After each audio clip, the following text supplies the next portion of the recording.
Oke, bismillahirrahmanirrahim. Assalamualaikum warahmatullahi wabarakatuh. Selamat datang di course Introduction to PyTorch. Di sini kita akan membahas 3 hal, yaitu yang pertama adalah PyTorch useful function, dan yang kedua adalah line training with dummy dataset, dan yang ketiga adalah line training for MNIST digit. Di sini kita akan membahas tentang PyTorch useful function terlebih dahulu. Dimana untuk silabusnya kita akan membahas torch.tensor, torch math operation, torch tensor grad, dan torch documentation. Jadi pertama, kalau kita ingin menggunakan PyTorch, silakan import torch version of PyTorch print torch.version. Kalau teman-teman kepingin install, silakan cek aja di www.pytorch.org. Di situ sudah ada dokumentasi untuk cara menginstalnya di halaman depan. Kemudian selanjutnya di sini adalah fungsi untuk bagaimana kita membuat sebuah tensor dengan nilai 1. Torch.tensor adalah sebuah fungsi untuk membuat tensor. Tensor adalah sebuah array multidimensi yang berisi data numerik. Mungkin akan muncul sebuah pertanyaan, apa bedanya NumPy atau multidimensional array-nya NumPy sama tensor? Tensor dan NumPy itu memiliki sifat yang sama, hampir sama. Hanya saja tensor dia bisa memiliki fitur atau manfaat untuk melakukan gradient, dan selain itu juga dia bisa dirubah antara CPU dan GPU untuk penyimpanannya, kayak gitu. Contoh di sini kita membuat torch.tensor 1, kita print A, dapatnya 1, .type dapatnya int64, .shape dapatnya 0 karena dia skalar. Kemudian di sini kita coba untuk membuat yang versi float, maka dia jadi float 32. Kita juga bisa membuat sebuah tensor dengan tipe data tertentu dengan menyesuaikan di type-nya. Mau float, int atau unsigned integer, kita bisa memberikannya. Terus mungkin akan muncul pertanyaan, apa bedanya 16, 8 dan 32? Masing-masing integer memiliki memori per variabel dari 8 sampai 64. Intinya 8 itu tuh memiliki rentang tertentu. Contoh int 8 memiliki rentang minus 127 sampai 127. Dan int 16 memiliki rentang yang lebih besar, yaitu sampai 2 pangkat 15. Dan int 32 dia memiliki rentang sampai 2 pangkat 31 plus minus. Kemudian int 64 memiliki rentang hingga 2 pangkat 63 plus minus.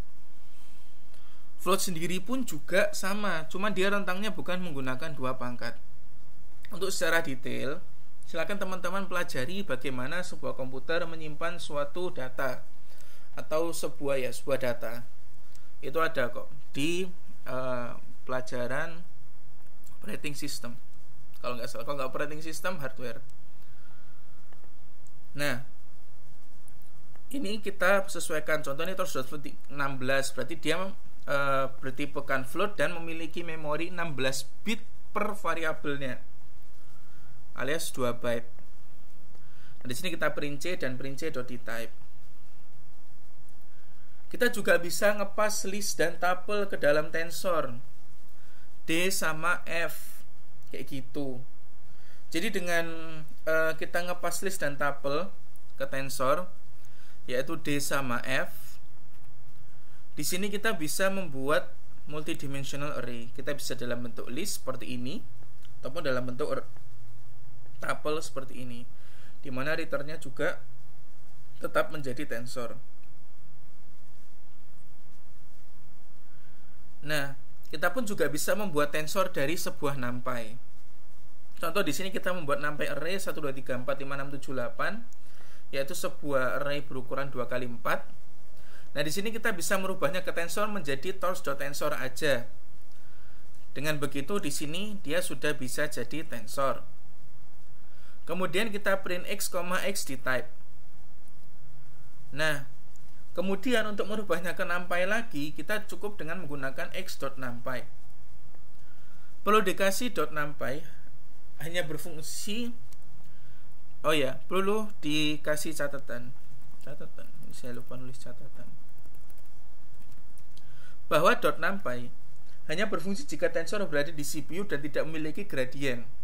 Nah, untuk membuat dia tidak bergradien, teman-teman bisa menggunakan komen .detach. Kalau ingin merubahnya ke CPU bisa menggunakan .cpu. Memang kadang nanti kalau teman-teman doing operation nanti bakal ada error, jangan kaget ya ketika di .numpy, loh kok error ini kenapa? Insya Allah kemungkinannya dari dua ini. Nah, ini ketika kita print dia sudah jadi numpy lagi. Kemudian yang kedua adalah torchmate operation. Di sini kita sudah menyediakan dua list atau dua satu dimensi array. Nah, PyTorch dia bisa melakukan penjumlahan antara dua list, pengurangan perkalian biasa, bukan matrix multiplication, dan pembagian. Dan di mana kita pun juga bisa melakukan yang namanya regular expression yang versi Python, yaitu A plus B, B minus A, B kali A, dan B dibagi A. Di mana ini adalah hasilnya add, subtract, multiply, divide. Kemudian kita juga bisa melakukan beberapa operasi statistik seperti sum, average, standard deviation. Hanya saja untuk mean dan standar deviasi kita harus merubah A-nya ke dalam bentuk float terlebih dahulu. Karena fungsi mean dan standar deviasi hanya mau menerima tensor yang berbentuk float. Seperti itu. Sebetulnya PyTorch juga bisa melakukan yang namanya median, modus, dan beberapa operasi statistik yang lain. Kemudian kita akan belajar juga suatu hal yang penting, yaitu matrix multiplication, di mana ini adalah fundamental terpenting dari sebuah neural network, matrix multiplication.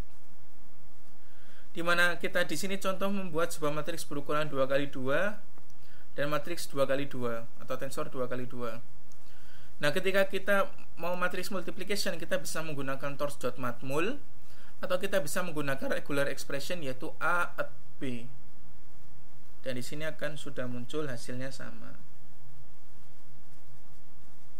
Setelah kita belajar tentang matrix multiplication, selanjutnya kita akan belajar tentang yang namanya torch tensor gradient, yaitu bagaimana kita membuat sebuah tensor itu memiliki gradient value atau sebagai sebuah variabel yang bisa diturunkan.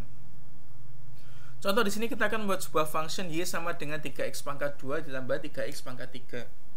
Dan kemudian kita akan menggunakan beberapa derivatif dy per dx, di mana y aksen sama dengan 6x ditambah 9x pangkat 2.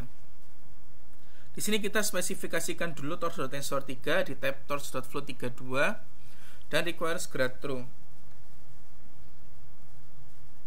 Kemudian y sama dengan 3 kali x pangkat 2 ditambah 3x pangkat 3 sebagaimana yang di sini. Ketika kita print y, maka dia nilainya 108.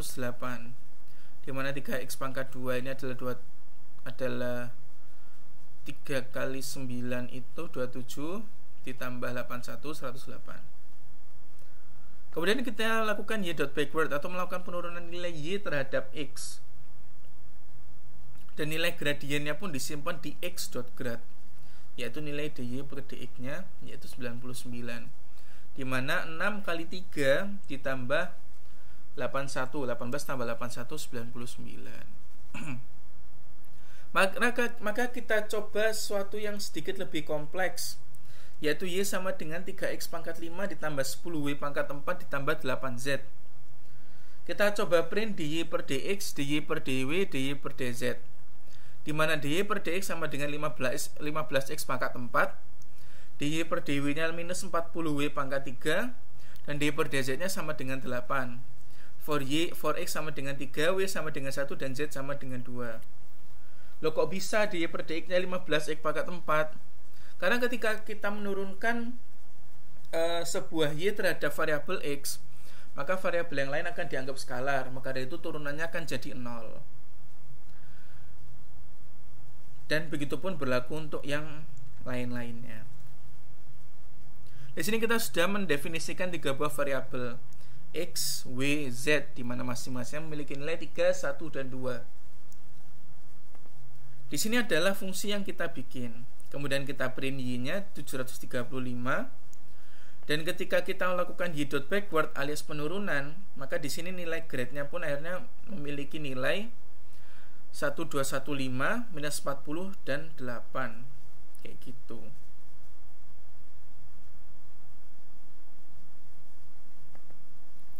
X.grade di sini 1215 yaitu 15x pangkat 4, kemudian w.grade-nya minus 40